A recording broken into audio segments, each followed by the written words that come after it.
భారత్ మరో సంచలన దిశగా ముందరకు వేస్తోంది. రష్యాలో కావేరీ ఇంజన్ కు పరీక్షలకు సంబంధించిన బిగ్ బ్రేకింగ్ న్యూస్ చూస్తున్నారు. ఇన్ ఫ్లైట్ టెస్టింగ్ కు అనుమతి పొందింది కావేరీ ఇంజన్. కావేరీ ఇంజన్ ను స్వతహాగా అంటే మనంతటా మనం ఇటు భారత్ తనంతట తానుగా రూపొందించిన ఇంజన్ కావేరీ.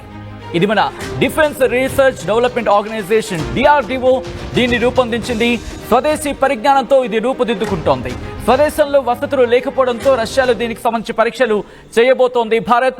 జెట్ ఇంజిన్ దేశీయంగా తయారు చేయడంలో ఇది కీలక అడుగనే చెప్పుకోవాలి. ఇప్పటి వరకు రష్యా, అమెరికా, ఫ్రాన్స్, బ్రిటన్ దగ్గర మాత్రమే జెట్ ఇంజిన్ తయారీ పరిజ్ఞానం ఉంది. ఈ ఇంజన్లను UCAV ఈ ఘాటక్ విమానాల్లో అమర్చేందుకు ప్రయత్నాలు జరుగుతున్నాయి. ఈ UCAV అంటే కనుక దాంట్లో మనుషులు ఎవరు ఉండరు.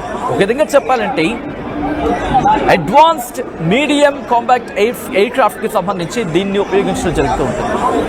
దాంతోపాటు ఇంకా అనేక అంశాలు దీని గురించి మాట్లాడుకోవాలంటే ఎందుకు దీన్ని ఇప్పుడు మనం ఇంత ప్రెషర్ వస్తుంది.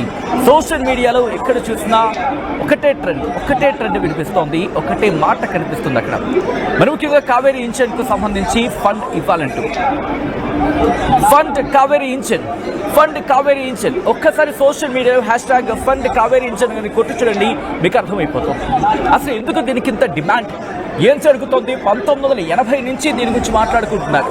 ఇప్పటి వరకు దీని గురించి మాట్లాడుకుంటూనే ఉన్నాం. ఎందుకు దీని గురించి ఇప్పుడు ఫండ్ కావేరీ ఇంజన్ అని చెప్పి ఆ ట్రెండ్ అవుతోంది. ఆ కావేరీ ఇంజన్ మీరు చూస్తున్నారు RTV స్క్రీన్ మీద. కొన్ని కోట్ల రూపాయల ఖర్చు చేయడం జరుగుతోంది మనం ఈ ఇంజన్ మీద, దీని టెక్నాలజీకి సంబంధించి. ఎందుకంటే ఇప్పటికే కంపారిటివ్లో చాలా ఉన్నాయనే చెప్పుకోవచ్చు. ఇటు ఇండియాకి సంబంధించి కావేరీ, అమెరికా దగ్గర GEF 404, రష్యా దగ్గర RD-33, యూరప్ దగ్గర EJ-200, రష్యా దగ్గర AL-31F. ఇప్పుడు చైనా కూడా నక్కల్ తయారు చేసే ప్రయత్నం చేస్తుంది. అంటే రివర్స్ ఇంజనీరింగ్ అంటూ ఉంటారు కదా, దాన్ని ఉపయోగించి ఇటు 5th జనరేషన్ కుదిరితే 6th జనరేషన్ కూడా స్టార్ట్ చేస్తామని చెప్పి చైనా ప్రయత్నాలు చేస్తుంది.